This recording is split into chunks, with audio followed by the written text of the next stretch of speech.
오늘 은혜 위에 은혜를 받자라는 제목으로 2022년 11월 첫 번째 수요 예배 말씀을 전하도록 하겠습니다.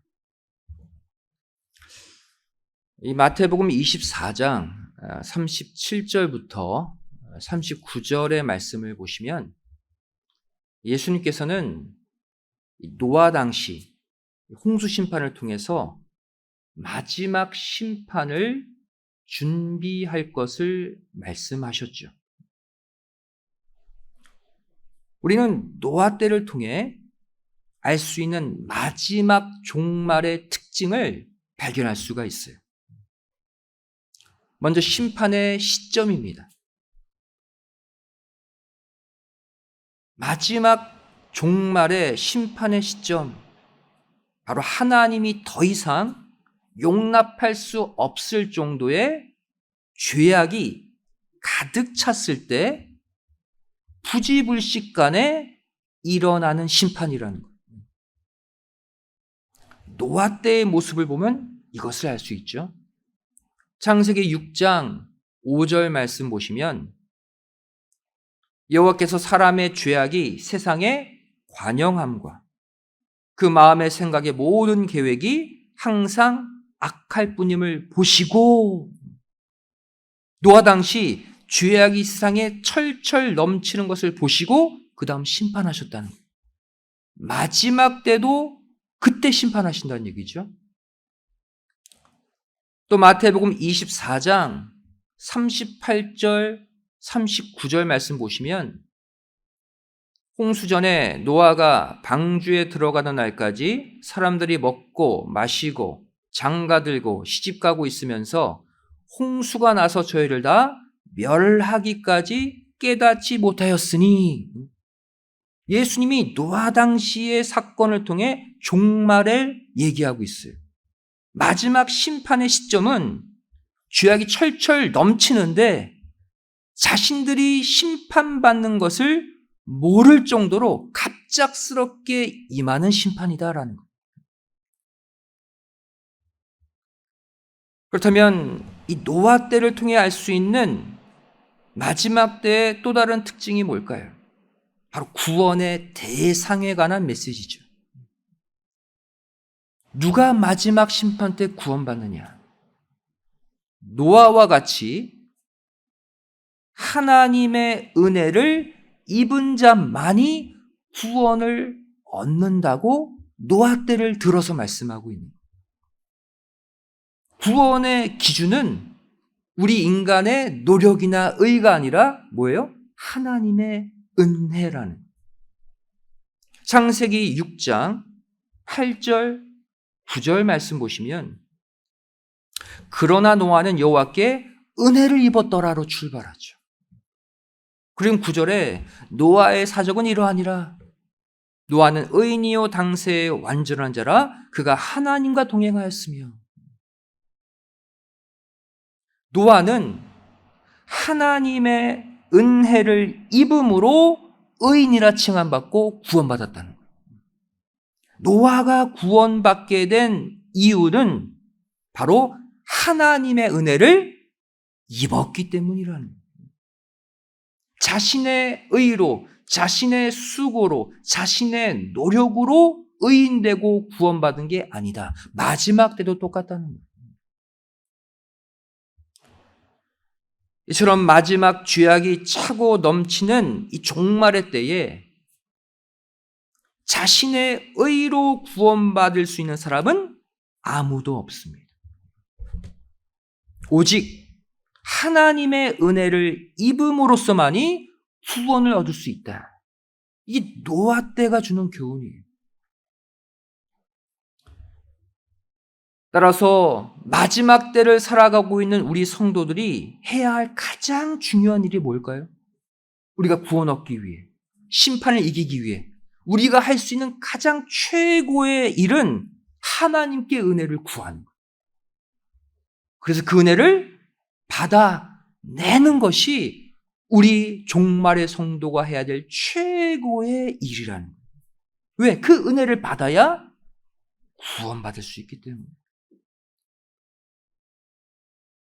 따라서 종말을 준비하는 우리는 노아처럼 하나님의 은혜를 얻기 위해 먼저 이 은혜의 특성이 무엇인지, 또 은혜의 성격이 무엇인지를 정확히 깨달아야 합니다.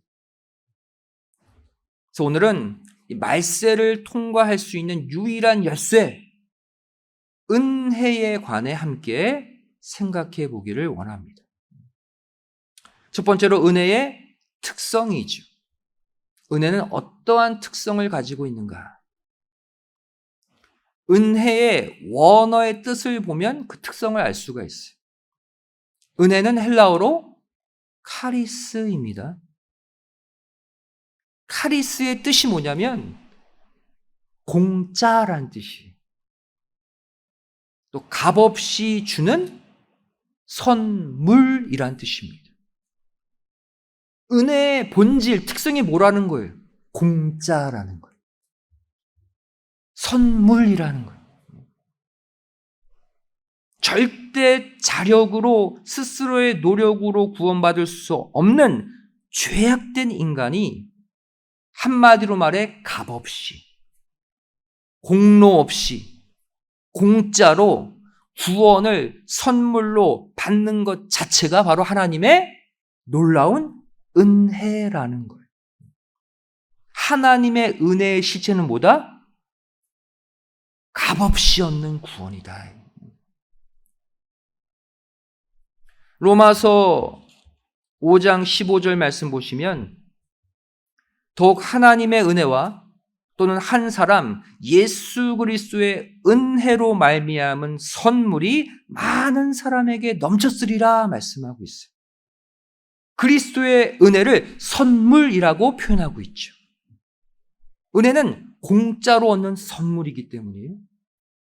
또 에베소서 2장 8절도 같은 표현입니다. 너희가 그 은혜를 인하여 믿음으로 말미암아 구원을 얻었나니 이것이 너희에게서 난 것이 아니요 하나님의 선물이라. 은혜는 뭐다? 선물이다. 에베소서 3장 7절도 마찬가지예요.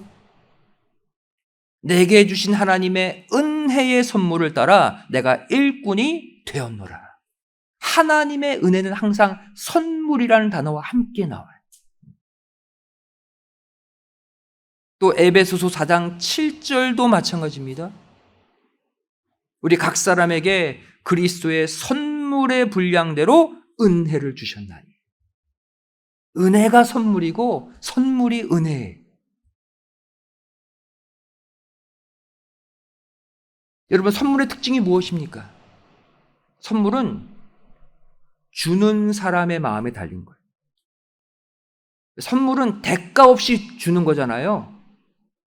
그러니까 받는 사람 입장에서는 받으면 감사한 거고 못 받아도 할 말이 없는 게 선물이에요. 주는 자 마음이라는 거예요. 이것이 뭡니까? 우리가 마지막 심판을 통과하기 위해 받아야 될 은혜의 특징이에요. 그러니까 우리는 아무 공로 없이 그 은혜의 선물을 달라고 구하는 수밖에 없는 거예요. 그렇다면 오늘 본문 말씀의 핵심 단어 은혜 위에 은혜라는 말은 무슨 뜻일까요? 은혜는 은혜인데 은혜 위에 은혜. 이 말은 은혜 위에 은혜가 또 겹쳐 있다라는 뜻이죠. 이 표현은 은혜가 지속적으로 증가하는 특성이 있음을 알려주고 있습니다. 한 번 받으면 그 은혜가 똑같이 유지되는 게 아니라 은혜를 한 번 받고 그 위에 겹쳐받고 은혜는 증가하는 특징이 있다는 거예요. 마지막 때는 노아 때와 마찬가지로 죄악이 관영하여 철철 넘치는 때입니다. 이 죄악으로 넘치는 이 세상에 그 죄악을 이겨내고 구원을 얻을 수 있는 근본 방법이 무엇입니까? 그게 은혜 위에 은혜라는 거예요. 은혜 위에 은혜를 계속해서 겹쳐받아서 내 삶의 은혜가 흘러 넘치도록 만드는 것이 죄악이 흘러 넘치는 이 세상에 휩쓸리지 않고 구원을 얻는 방법이다. 여러분, 컵에 물이 있다고 해봐요. 그 컵의 물을 은혜로 한번 표현해 봅시다. 컵에 물이 가득 찼다? 은혜가 가득 찬 것이죠. 여기에 검은색 기름을 한 방울 떨어뜨렸다고 해보세요. 이 검은색 기름을 우리가 죄악이라고 해봐요. 그러면 가득 찬 컵, 물이 가득 찬 컵에 죄악을 상징하는 검은 기름을 딱 떨어뜨리면 그 기름이 없어집니까? 그 위에 머물러 있죠. 그러니까 우리 안에 은혜가 꽉 찼다고 죄악이 없어지는 게 아니라는 거예요. 그럼 어떻게 해야 그 검은 기름을 없앨 수 있습니까? 가득 찬 물에 물을 계속 붓는 거예요. 물을 계속 부으면 어떻게 돼요? 물이 컵 밖으로 흘러 넘치겠죠. 그러면서 검은 기름이 함께 떠내려가는 거예요.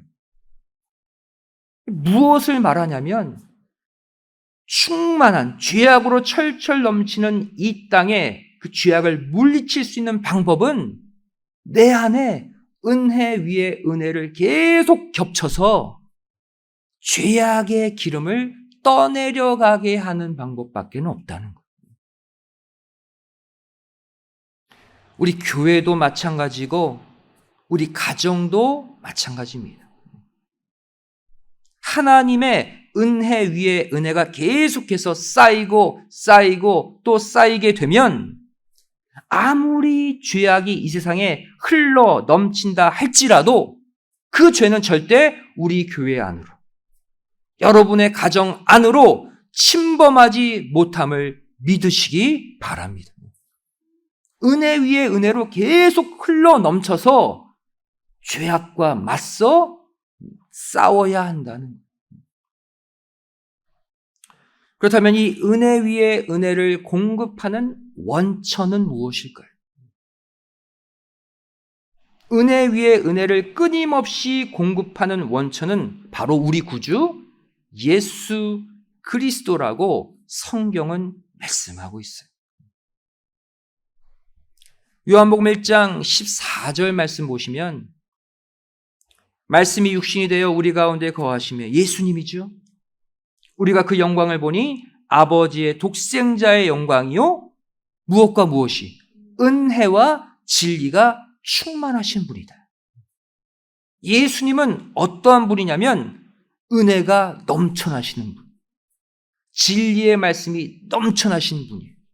예수님은 한마디로 말씀 자체고 은혜 자체라는.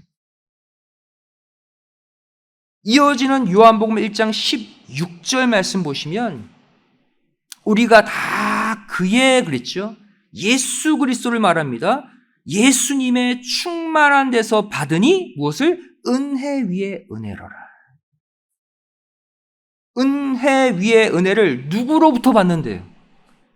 은혜가 충만하신 주님께로부터 은혜 위에 은혜를 공급받는다고 말씀하고 있어요. 따라서 우리는 날마다 다른 건 몰라도 예수님을 마음에 꼭 모시고 살아야 합니다. 절대 다른 건 몰라도 예수님만큼은 내 안에서 떠나시지 못하도록 붙잡아야 돼. 왜? 그 예수님만이 내 속에 은혜 위에 은혜를 공급시켜 주셔서 흘러넘치는 세상 죄악을 밀어낼 수 있는 귀한 축복을 주시기 때문이에요. 두 번째로, 그렇다면 하나님이 우리에게 주시는 은혜의 성격은 무엇인가? 은혜는 그 성격상 과거적 은혜와 현재적 은혜, 그리고 미래적 은혜로 나눌 수 있습니다. 먼저 과거적 은혜죠. 이 과거적 은혜는 우리가 이미 받은 은혜를 말해요.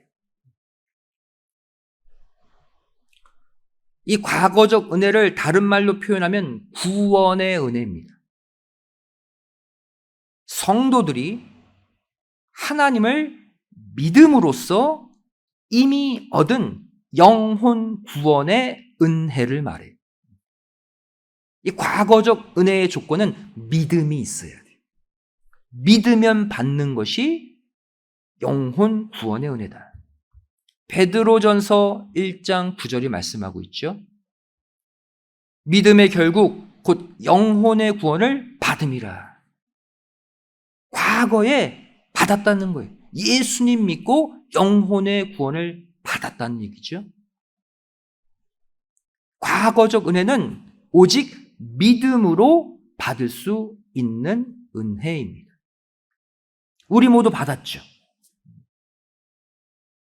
따라서 은혜 위에 은혜가 계속적으로 겹쳐서 역사하려면 그 은혜를 가져다 주는 믿음도 단회적인 믿음이 아니라 현재의 믿음에서 또 다른 믿음으로 계속해서 옮겨가야 한다는 거예요.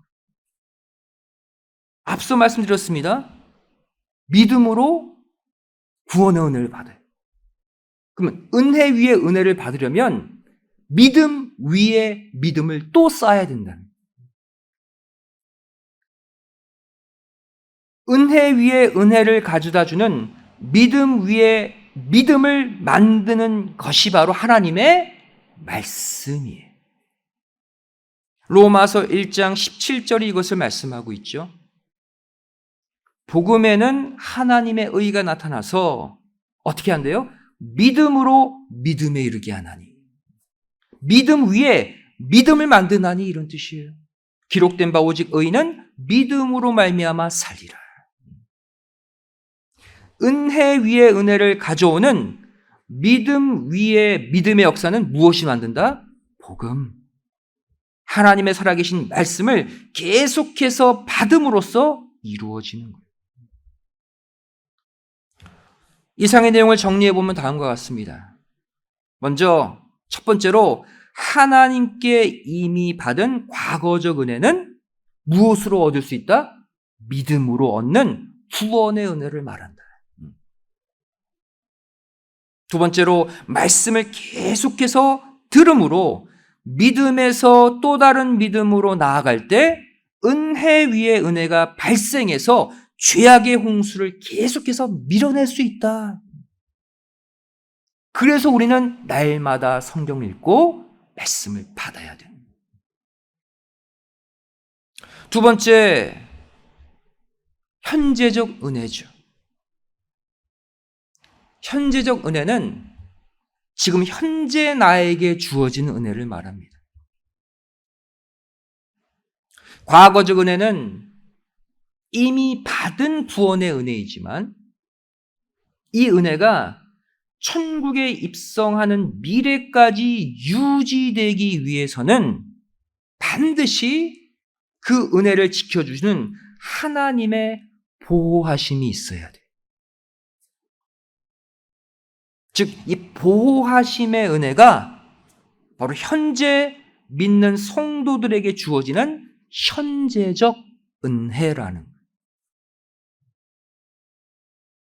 과거적 은혜, 믿음으로 받은 은혜, 구원의 은혜, 하나님의 보호하심이 없으면 잃어버릴 수 있는 은혜라는 거예요. 이 보호의 은혜는 먼저 내 자신의 영혼을 보호합니다. 더 나아가 내 육신을 보호하고 또 더 나아가 내 생각과 사상을 보호하고 더 나아가 내 가족과 주변 사람들까지 보호해 주는 은혜. 내가 갖고 있으면 내 주변도 함께 보호받는 거예요. 그래서 은혜 위에 은혜가 이루어가는 구원의 노정을 사단 마귀로부터 방해받지 않도록 도와주는 은혜입니다. 따라서 우리는 반드시 이 현재적 은혜를 받아야 돼요. 과거적 은혜로 끊어지면 안 되는 거예요. 하나님은 은혜의 노정에서 중도 하차할 위험이 있음을 경고하셨습니다. 먼저 베드로전서 1장 17절 말씀 보시면 외모로 보지 않고 각 사람의 행한 대로 판단하시는 자를 너희가 아버지라 부른즉 너희의 나그네로 있을 때를 두려움으로 지내라 그랬어요. 나그네로 있을 때 바로 이 땅을 사는 동안을 말하죠. 두려움으로 보내래요, 이 땅을. 왜? 과거적 은혜, 과거에 얻었던 구원의 은혜를 잃어버릴 수도 있기 때문이에요. 고린도 후서 6장 1절 말씀 또 보시면 우리가 하나님과 함께 일하는 자로서 너희를 권하노니 하나님의 은혜를 뭐하지 말라? 헛되이 받지 말라라고 또 권면하고 있죠. 여기서 말하는 하나님의 은혜는 바로 뭐예요? 현재 받는 은혜를 말하죠. 현재 나에게 주어지는 은혜를 가벼이 여기거나 흘려버리거나 잃어버리지 말라는 거예요. 하나님의 현재적 은혜를 가볍게 여기고 무시하게 되면 그 순간 보호의 은혜는 떠나가 버리고 맙니다. 아무리 과거적 은혜를 받았다 할지라도 실족하는 일이 거기서 일어나는 거예요. 여러분, 가룟 유다 보시기 바랍니다. 가룟 유다는 예수님을 믿고 제자가 되는 과거적 은혜를 받은 사람이죠. 하지만 주님의 경고의 음성, 현재적 은혜를 무시한 결과 보호의 은혜를 받지 못하고 중간에 떨어져 나가고 말았습니다. 가룟 유다의 모습은 과거적 은혜뿐 아니라 현재적 은혜, 보호의 은혜를 계속해서 받아야 될 것을 알려주고 있는 거예요. 현재적 은혜를 무시한 자들에 대한 경고의 말씀이 바로 로마서 1장 21절이죠. 하나님을 알되 이렇게 출발합니다. 과거적 은혜를 받은 사람이라는 거예요. 예수님 믿고 하나님 믿고 구원 얻은 사람이라는 거예요. 그런데 하나님으로 영화롭게도 아니하고 현재의 모습이죠. 감사치도 아니하고 오히려 그 생각이 허망하여지며 미련한 마음이 어두워졌나니 보호의 은혜가 떠난 상태예요.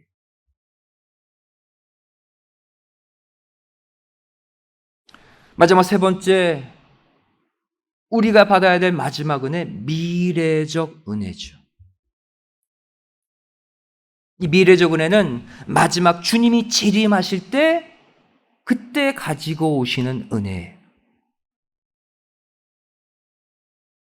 이 은혜는 바로 죽지 않고 영원히 사는 영생 변화의 은혜를 말합니다. 이것까지 받아야 종결이죠. 썩지 않는 몸으로 변화되는 은혜. 베드로전서 1장 13절은 이 미래적 은혜를 설명하고 있습니다. 그러므로 너희 마음의 허리를 동이고 근신하여 예수 그리스도에 나타나실 때에 너희에게 가져올 은혜를 온전히 바랄지어다. 아직 임한 은혜가 아니라는 거예요. 주님이 재림하실 때 가져올 은혜, 미래적 은혜다. 여기서 온전히 바랄지어다.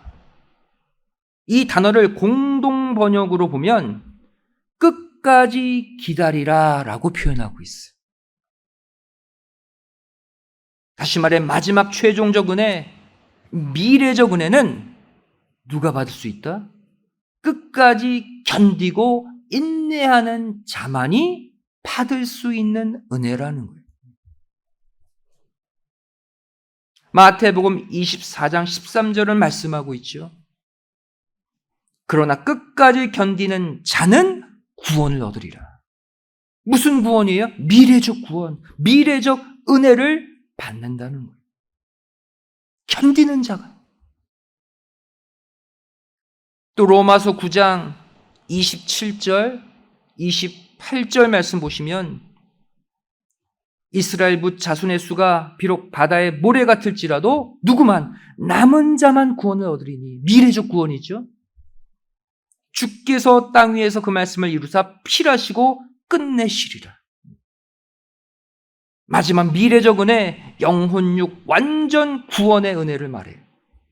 이 미래적 은혜로 이 땅을 끝내신다고 말씀하고 있죠. 결국 오늘 본문이 말씀하고 있는 이 은혜 위의 은혜는 앞서 말한 과거적 은혜, 현재적 은혜, 미래적 은혜 모두를 연결하는 고리입니다. 과거적 은혜, 현재적 은혜, 미래적 은혜는 은혜 위의 은혜로 다 연결되어 있다는 거예요. 은혜 위의 은혜가 계속해서 쌓일 때 과거에 받은 구원의 은혜가 보호의 은혜로 계속 유지되는 것입니다. 또 은혜 위의 은혜가 멈추지 않고 계속해서 내 속에 임해야 그 힘으로 끝까지 인내해서 미래적 은혜까지 받을 수 있게 되는 거예요. 우리가 과거에 받았던 많은 은혜들이 있습니다. 이것으로 만족하지 마시고 올해 남은 시간 지속적인 말씀 생활, 기도 생활, 예배 생활, 은혜 생활로 믿음 위에 믿음, 은혜 위에 은혜를 계속해서 쌓아 나가시기를 주님의 이름으로 간절히 축원드리겠습니다. 기도하시겠습니다. 사랑하신 아버지 하나님, 저희를 오늘 예수 그리스도로부터 나오는 은혜 위의 은혜를 다시 주목하고 다시 받을 수 있도록 은혜 허락하여 주심에 감사드립니다. 저희를 과거에 받은 은혜를 지키지 못하고 현재 낙심하고 어두워져 있는 성도들 있습니까? 이 시간 하나님께 구하오니 우리의 믿음을 지켜주는 보호의 은혜를 허락하여 주시어서 날마다 우리의 삶에 은혜 위에 은혜가 겹쳐지고 어떠한 근심, 어떠한 환난, 어떠한 고통의 물결이 몰려온다 할지라도 넘쳐나는 은혜로 밀어내는 승리의 삶을 살게 하여 주시옵소서. 죄를 이 하나님의 은혜 위의 은혜를 사모합니다. 넘치는 은혜로 남은 3일도 승리하는 축복된 성도들 되기를 소원하오며 사랑 많으신 예수님의 이름으로 기도드리옵나이다. 아멘. 하나님께 영광 드리겠습니다.